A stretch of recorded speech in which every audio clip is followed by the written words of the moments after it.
My parents banned sugar and called candy poison. But when a tornado hit, my brother's secret stash saved us and forced them to face their addiction. How did you get your parents to let you eat as much candy as you wanted? My brother saved our entire house with his candy stash. We had the strictest diet of any family I knew. Anything with more than 5 ingredients was banned. No exceptions, no matter what. One time, my mom caught my brother with a ketchup packet in his pocket and reacted like it was fentanyl.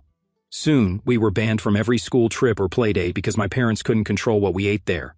Every lunch, we'd unpack our matching containers of raw vegetables and homemade hummus, while everyone else ate pizza and cookies. Here come the rabbits. They'd laugh. My brother would just stare at his carrot sticks, jaw clenched. He was 12, I was 10, old enough to know we were the weird kids. I'd already given up by then, accepted that this was my life until I turned 18, but it destroyed my brother. He told me how his friends would share bags of chips during recess, how they'd trade Halloween candy he never got to collect, and he tried everything he could to change their minds. He literally made a PowerPoint about Olympic athletes who ate McDonald's and still won gold medals. He printed out labels showing her $20 health bars had more ingredients than a regular granola bar. She said the ingredients were of different quality. He even begged for just one normal snack per week if he ate healthy the other 6 days. That's how addiction starts, Dad said. When you're 18, you can poison your body all you want. My brother looked crushed. 18 was forever away. That's when my brother became an expert at fountain diving. He'd pretend to tie his shoe, scan for adults, then grab handfuls of coins from the fountain in seconds. He learned which parks had the most coins and which times people made wishes. He knew exactly which gas station clerks wouldn't ask questions about a kid buying jerky with wet quarters. He made me promise never to tell. In exchange, he'd share his stash with me, Doritos that tasted like freedom. It was our secret rebellion, and our parents never suspected a thing. So, while they bragged to their friends about how healthy we were, or how we never even asked for junk food anymore, we'd be sitting on the bathroom floor, nibbling a Snickers bar in tiny bites to make it last. Then came that Tuesday in May. I remember because we were eating dinner, steamed broccoli and quinoa again, when Dad's phone buzzed with an emergency alert. Tornado warning. Take shelter immediately. The sky outside had turned this sick yellow-green color, like a bruise. The siren started wailing, that horrible up and down sound that makes your stomach drop. Dad jumped up. Storm shelter in the basement now. Mom ran to the fridge, grabbing her glass containers of cut vegetables and her precious kombucha. We might be down there for hours, she said. Thunder cracked so loud our house shook. The basement was dark. We huddled in the corner while the storm raged above us. It sounded like our house was being torn apart. Mom tried to stay calm. Good thing I grabbed our vegetables. We have plenty of fresh food. My brother caught my eye in the darkness. We both knew those vegetables wouldn't last 3 hours in this heat, let alone 3 days. The tornado passed right over us. It sounded like a train was driving through our living room. Mom was praying. Dad held us tight. I thought we were going to die. Hours passed. The heat in that basement was suffocating. Mom's vegetables were already getting slimy. The yogurt she'd grabbed was basically soup. My stomach was cramping from hunger. That's when my brother finally spoke up. Zip. He unzipped his backpack. Even in the dim light, I could see Mom's face change when she saw what was inside. Processed everything. The forbidden foods, candy bars, chips, crackers, canned ravioli. Where did you get this? Her voice was barely a whisper. I've been saving it, he said, for emergencies. We were trapped in that basement for 20 hours, eating my brother's toxic junk food because it was the only thing that hadn't spoiled. Dad practically cried when he bit into a Snickers bar. I forgot peanut butter could taste this good, he said. Mom ate the beef jerky in silence, tears running down her face. When the rescue crews finally reached us, they said we were lucky. Other families in our neighborhood had run out of food completely. The organic family 3 streets over had to be evacuated after just 10 hours, one firefighter told us. Nothing they had was shelf-stable. Mom hugged my brother for what felt like forever. When she finally pulled back, she was crying harder than I'd ever seen. That's when she told us the real reason my parents banned sugar. She took a shaky breath that made her whole body tremble, her hands going to her stomach like she was going to be sick. The words started spilling out fast, like water breaking through a dam, about how 8 years ago she got into a bad car accident and the doctors put her on painkillers, OxyContin at first, then stronger stuff when that stopped working. Before she knew it, she couldn't get through a day without them. She kept rubbing her arms while she talked, these quick, nervous movements, and explained how sugar made those old cravings come back so strong it scared her. Dad jumped in right then. his hand on Mom's shoulder, explaining how he'd found her passed out in the bathroom when my brother was 4 and I was 2. His voice cracked when he described calling 911, thinking she was dead, and how the paramedics barely got her breathing again. He enforced all those food rules to protect her sobriety, to keep our family from falling apart again. My brother's face changed so fast it was like watching a switch flip. He went from confused to understanding to pure rage in about 3 seconds. He stood up so hard his chair crashed backward against the basement wall. "So, we paid for your recovery with our entire childhood?" The words came out like he'd been holding them back with a dam that just broke. His hands were shaking, and his face had gone this weird pale color except for 2 red spots on his cheeks. I sat there, frozen between them all, my brain trying to process everything while my stomach twisted into knots. Part of me felt grateful we'd survived the tornado and that Mom was still alive after her overdose. But this other part, this angry, burning part, couldn't stop thinking about all those years of being the weird kids. All those birthday parties we couldn't go to. All those normal experiences we missed. All because of Mom's addiction. My stomach churned with guilt for feeling mad at her when she'd clearly been struggling with something so serious. The rescue crews got us out that night and took us to the community shelter since half our roof was gone. The next morning, we stood in the supply line with everyone else from our neighborhood, surrounded by tables full of donated food, Pop-Tarts, instant noodles, canned soup, and boxes of sugary cereal, everything Mom had spent years protecting us from. Her hands started shaking when she saw it all, these little tremors that got worse when other families grabbed armfuls of processed snacks. My brother walked straight to the cereal table and grabbed 3 different kinds, Fruit Loops, Lucky Charms, and Cocoa Puffs, holding them against his chest like treasure. I picked a normal sandwich from the cooler instead of the wilted salad, my first real sandwich with actual lunch meat in years. Mom's mouth opened like she was going to object, but Dad put his hand on her arm and squeezed. We all just stood there in this tense silence while volunteers smiled at us, not knowing they were witnessing our family's biggest standoff. Other families kept moving around us, grabbing supplies and chatting about insurance claims, while we stayed frozen in our weird family drama bubble. In the parking lot afterward, Dad cleared his throat and suggested these could be temporary exceptions until we got back to normal. My brother and I looked at each other because we both knew temporary meant until Mom decided she felt safe enough to ban everything again. That evening, we sat in what was left of our living room, a tarp covering the hole where the window used to be. My brother pulled out his backpack, turned it upside down, and all these wet quarters came tumbling out onto the coffee table, probably $30 worth. "I've been stealing from fountains for 2 years, he said, looking straight at Mom. "That's how desperate you made me." He proposed a deal right there. He'd stop the fountain diving if we could have normal snacks sometimes. Just sometimes, like other kids. Mom's face went white when she saw all those coins, her hand going to her mouth like she might throw up. She shook her head immediately and started talking about how we all needed family therapy to process the trauma properly and understand addiction better. She kept using words like disease and relapse risk and family system while my brother's jaw got tighter and tighter until I thought his teeth might crack. Dad tried to mediate, suggesting maybe we could find a middle ground, but Mom wouldn't budge. She said sugar was her trigger and she couldn't have it in the house, that her sobriety had to come first for all our sakes. 3 days later, when they finally cleared us to go back in our house, Mom went straight to my brother's room while we were unloading stuff from the car. I followed her and watched from the hallway as she pulled out his hidden stash from behind his dresser, from inside his old soccer trophy, from the gap between his mattress and box spring. She threw it all in a garbage bag, every candy bar and bag of chips he'd bought with those stolen quarters. My brother stood in the doorway watching her, his face completely blank, like he'd shut down all his emotions, but I could see his fist clenched so tight his knuckles were white. Mom left the room carrying that garbage bag like it was toxic waste while my brother just stood there, frozen in place, stealing from fountains for 2 years just to buy some chips. That's quite the secret operation this kid was running. Though I wonder how many wet quarters those gas station clerks really accepted without raising an eyebrow about where a 12-year-old got soaking coins. I waited until everyone was asleep that night before sneaking downstairs to the big trash can outside. The bag was right on top, and I dug through it in the dark, feeling around until my fingers found a Snickers bar that wasn't too crushed.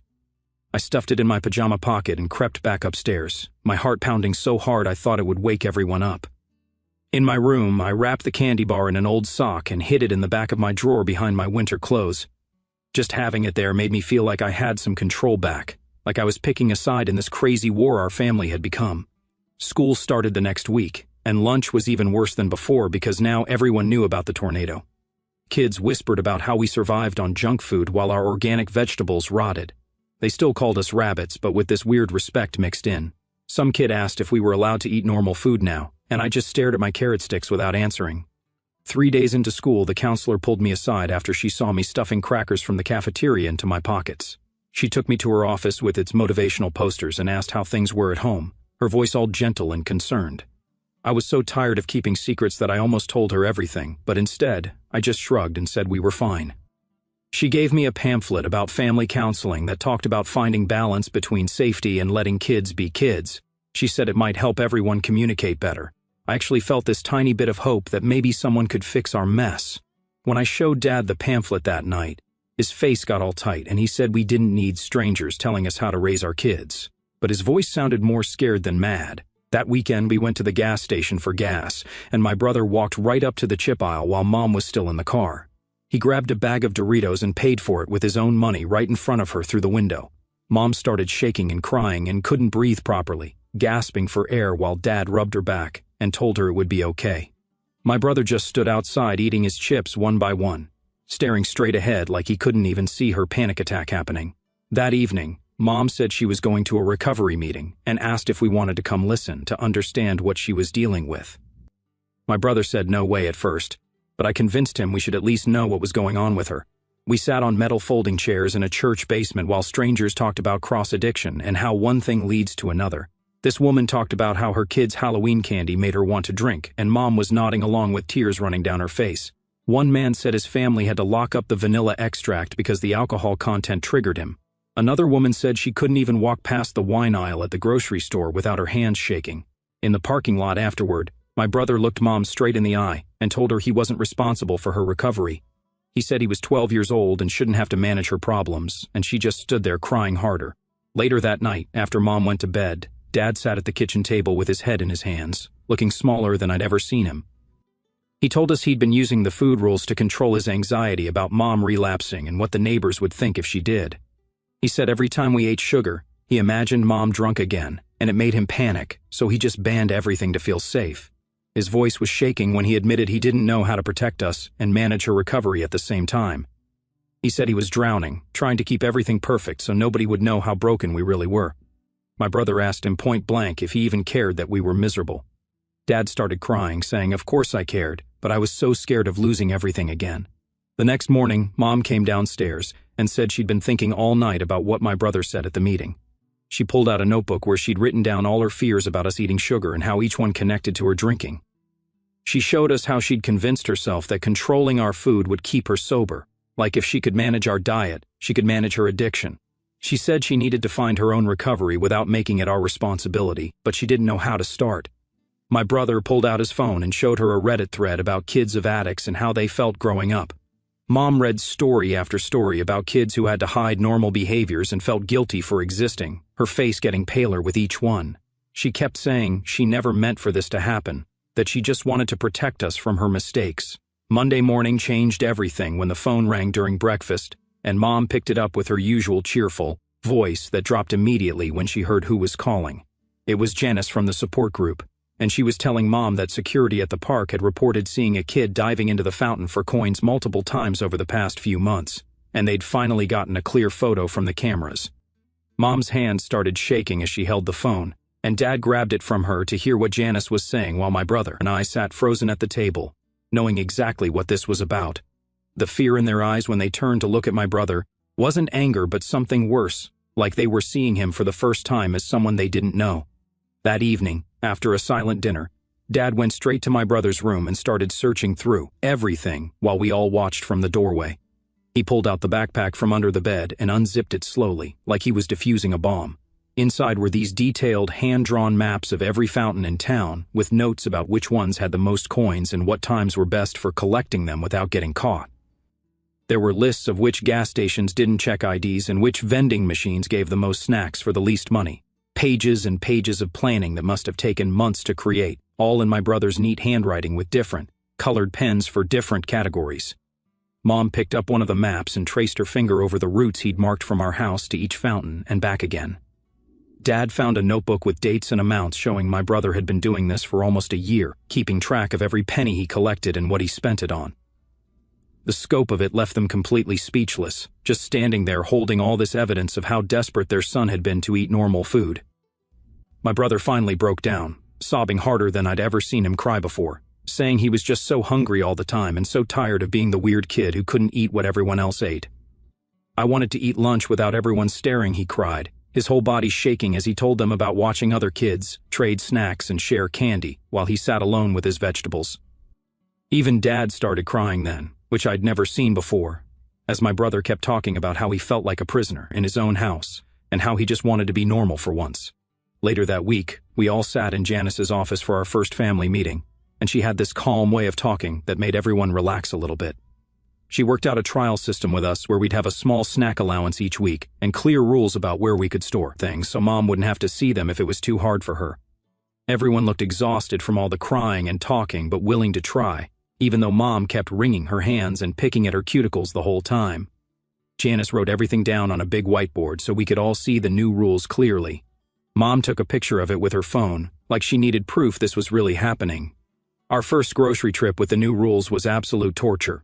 Mom gripped the cart handle so tight her knuckles turned white while my brother and I carefully picked out granola bars and pretzels from the snack aisle. Other shoppers kept staring as Mom did these loud breathing exercises right there in the cereal aisle, counting to 10 over and over while we tried to act like this was totally normal. My brother grabbed a box of crackers, and Mom flinched like he'd pulled out a weapon, but she didn't say anything, just kept doing her breathing. At the checkout, Mom started shaking so bad she almost ran out of the store, but she pulled out her phone and called Anna Rhodes, her sponsor from the support group. We all stood there awkwardly while Mom had Anna on speakerphone and repeated these affirmations about being strong enough to handle this and how her health mattered more than her fears. The cashier pretended not to notice as Mom kept saying, "I can do this," over and over while Anna's voice came through the phone telling her she was doing great and to just focus on breathing. Other customers in line behind us shifted uncomfortably and tried to look anywhere else while Mom gripped the counter and whispered her mantras. The first day I was allowed to buy pizza at school lunch felt completely surreal and wrong, like I was committing a crime right there in the cafeteria. I handed over my lunch money, and the lunch lady gave me a slice of pepperoni pizza on a paper plate like it was nothing special. But my hands were shaking as I carried it to my table. I ate it anyway, tasting guilt and cheese in equal amounts while my friends acted like this was totally normal because, for them, it always had been. That evening, we established the official house policy where we'd keep a snack bin in the garage while the kitchen stayed Mom's safe zone where she didn't have to see any processed food. Fountain diving for chips money. This kid turned petty crime into a business plan, complete with color-coded maps and profit tracking. That's some next-level snack dedication right there. It felt like we were living in two different worlds under one roof, with the garage becoming this weird neutral territory where normal food was allowed to exist. 2 days later, I caught my brother sneaking granola bars from the garage bin into his bedroom, which was breaking our new trust agreement about only eating snacks in designated areas. When I called him out on it, he looked ashamed but said he couldn't help still feeling like it would all get taken away any second, and he needed to hide some just in case. My brother slowly walked back to the garage and put the snacks back in the bin while I followed behind him, feeling weird about being the one enforcing rules for once. We both stood there for a minute in silence, looking at this plastic bin full of normal snacks that had caused so much drama in our family. This new normal, where we were accountability partners instead of secret conspirators, felt lonely and strange, like we'd lost something special between us, even though things were supposedly getting better. The next week, Mom got a call from the PTA president asking if she'd speak at their emergency preparedness meeting since everyone heard how we survived the tornado. Mom's hand shook as she held the phone, and I watched her face go pale when the president mentioned how our story could help other families. She made up some excuse about work conflicts, but I knew the real reason was she couldn't stand up there and tell everyone their kids needed candy bars and beef jerky when she'd spent years preaching about toxic processed foods. After she hung up, she went straight to her room and didn't come out for dinner. 2 nights later, Dad came home with a plastic bag from the grocery store and pulled out a half-gallon of mint chocolate chip ice cream like it was no big deal. He grabbed spoons from the drawer and started scooping it into bowls while Mom stood frozen in the doorway, watching him. She didn't say anything at first, but her whole body started shaking, and then she just turned and ran to their bedroom. We heard the lock click and then muffled crying through the door while Dad stood there holding the ice cream scoop, looking lost. My brother pushed his bowl away and left without eating any of it. The ice cream sat on the counter, melting, while Dad knocked on the bedroom door trying to get Mom to come out, but she wouldn't answer him. My brother didn't come home until after 10 that night. When Dad asked where he'd been, he just shrugged and went to his room. The next afternoon, I found him sitting by the fountain at the park downtown, except there was no water in it anymore. They drained all the fountains after the tornado for maintenance. He was just sitting on the edge, staring at the empty concrete basin where coins used to pile up. I sat next to him for a while, and neither of us said anything, but I could see his jaw working the way it did when he was really mad about something. He finally got up and walked to 3 other fountains around town, and they were all empty too. At the last one, he kicked the edge hard enough that I heard his toe crack against the concrete, and he limped all the way to the gas station on 5th Street. He pulled out a handful of wet quarters from his pocket that he must have been saving from before, and tried to buy a package of beef jerky, but the clerk shook his head and pointed to a new sign that said they couldn't accept damaged or waterlogged coins anymore. My brother's shoulders dropped, and he stood there for a minute before walking to the payphone outside. He called me, and his voice sounded small and broken when he asked if I could come get him. I told our parents I needed to return a library book that was overdue, and grabbed Mom's car keys before they could ask questions. The whole drive to pick him up, my stomach felt tight because I'd never lied to them like that before. He got in the car without saying anything, and we drove home in complete silence while I kept thinking about how I was becoming someone who lied now, and how that was just another secret added to our growing pile.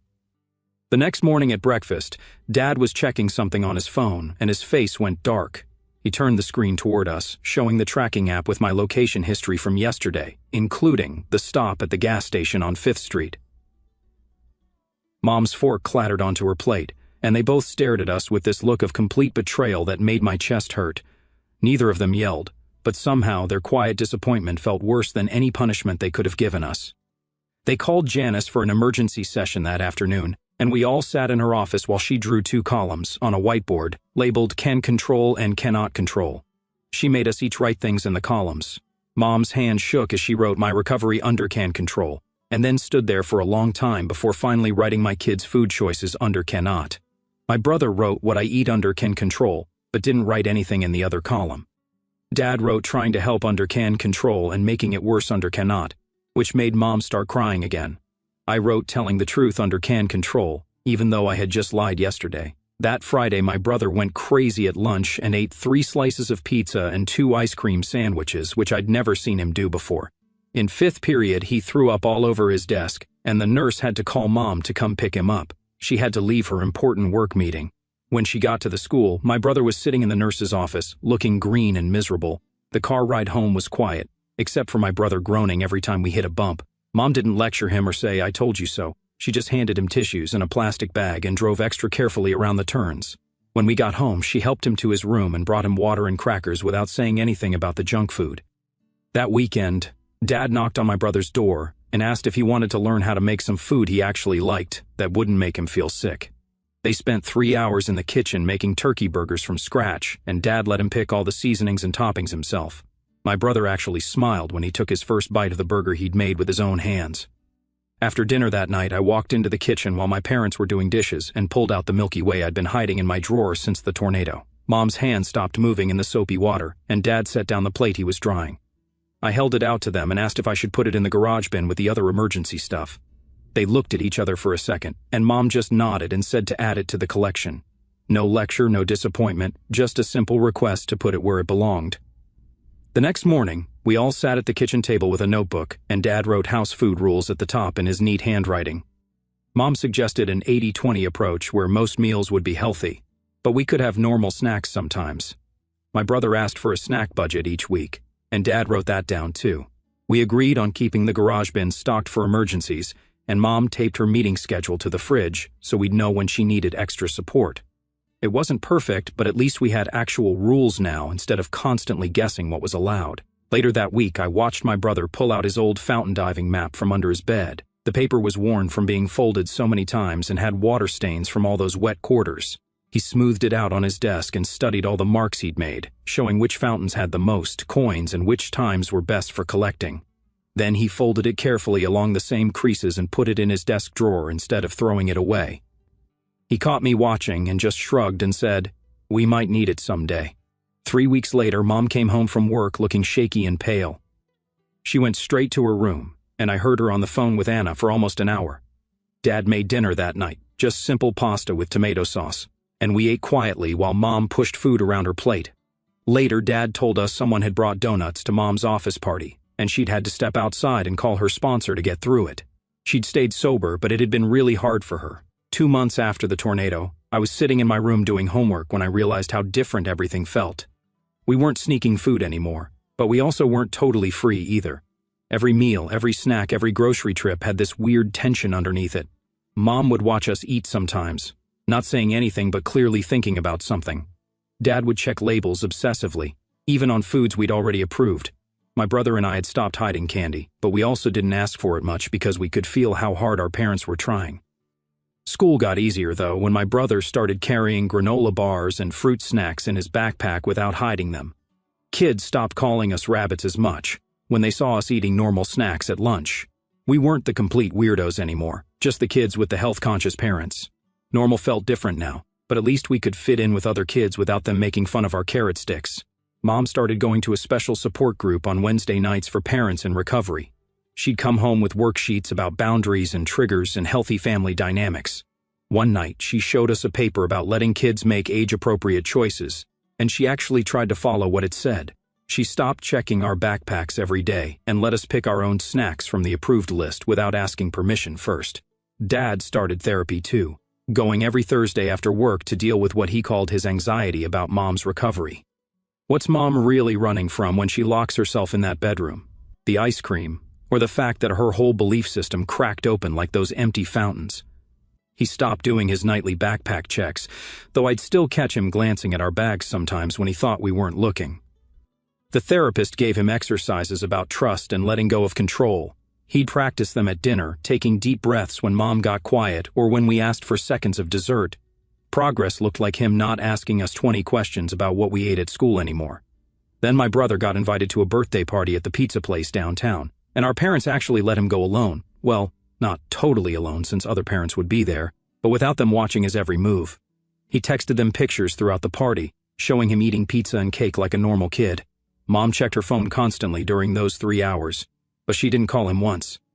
Dad kept finding reasons to drive past the pizza place, but he didn't go inside.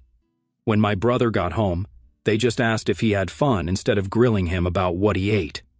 At school, I started talking to this girl, Teresa, whose mom kept coming up in my mom's recovery stories. Turns out Anna, who sponsored my mom, had a daughter my age in my grade. Teresa understood what it was like having a parent in recovery because her mom had been sober for 5 years. We'd eat lunch together, and she'd tell me about how her family had their own weird food rules when her mom first got clean. She said, "It gets easier, but it never gets completely normal." That was actually really helpful to hear from someone who got it. Our counselor suggested we try something she called practice meals, where we'd all eat normal food together in small amounts. The first time, Mom put a fun-sized Snickers on the kitchen table and just stared at it for 20 minutes while we watched. Her hands were shaking, and she kept doing these breathing exercises Anna taught her, but she stayed in her chair the whole time. My brother unwrapped the candy super slowly, like he was defusing a bomb, and Mom's eyes got all watery, but she didn't leave. We each took one tiny bite and chewed it for like a whole minute, and Mom made it through without running to the bathroom to throw up, which was huge. Every week, we'd try something new and harder, like Doritos, or those little chocolate donuts from the gas station. Mom would grip the edge of the table so hard her knuckles went white, but she'd sit there with us while we ate. Sometimes she'd have to get up and walk around the kitchen doing her breathing, but she always came back to the table. My brother started doing his homework at the kitchen table again instead of hiding in his room all the time. His grades went from C's and D's back up to A's and B's because he wasn't spending all his time making maps of which fountains had the most coins. His teacher called Mom to say how much better he was doing and asked what changed, but Mom just said, "We're working through some family stuff." The teacher had no idea my brother used to spend lunch trading fountain quarters for beef jerky behind the gym.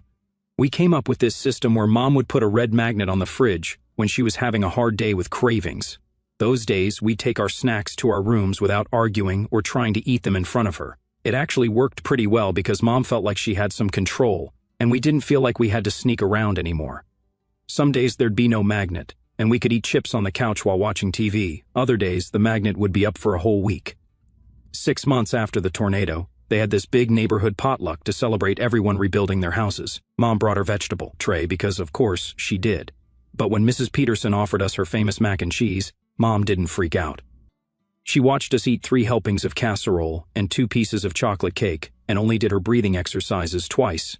Dad ate 4 brownies, and Mom just squeezed his hand instead of lecturing him about processed sugar. Other parents kept saying how lucky we were to have such a calm mom after everything we'd been through with the tornado. One afternoon, my brother and I were sitting on the front porch, sharing a bag of chips right out in the open. Mom was watching from the kitchen window, and I could see her holding her coffee mug with both hands real tight, but she let us sit there eating our chips without coming outside to stop us or give us a lecture about chemicals. My brother offered me the last chip, and I took it, and we just sat there like normal kids for once that night at dinner. Dad mentioned maybe we could take a family vacation next summer to somewhere with real restaurants and ice cream shops. Mom didn't say yes, but she also didn't immediately say no and start listing all the toxic ingredients in restaurant food. We all pretended like that wasn't the biggest deal ever and just kept eating our grilled chicken and vegetables. But later, I saw Dad looking at hotel websites on his laptop, and Mom didn't tell him to close it. Sometimes I still check my sock drawer, even though there's nothing hidden there anymore. I remember that Milky Way I hid, and how I had to pick between telling on my brother or keeping his secret. The drawer is always empty now, but I keep checking anyway, like it reminds me of everything that changed. My brother doesn't hide candy in the air vents anymore, but sometimes I catch him with a bag of chips in his backpack, just in case. Mom still has bad days where she can't even look at a cookie without her hand shaking. I still lie sometimes about where I'm going when really I'm getting ice cream with Teresa. Dad still sneaks candy bars in his car and thinks nobody knows, but we all know. But we're trying. And that's more than we were doing before when everything was just rules and sneaking and fighting. We eat dinner together every night, and sometimes it's all vegetables and sometimes there's pasta, and nobody runs away crying anymore. Mom goes to her meetings twice a week, and we don't ask her about them, but she seems calmer when she comes back. Life's not perfect and probably won't ever be. But at least now we're all trying to figure it out together instead of keeping secrets in fountains and sock drawers. Alright, that's a wrap, folks. Appreciate you letting me toss a little wit into your reading time. Seriously, you've been an awesome crowd. Catch you in the next one. If you made it to the end, drop a comment.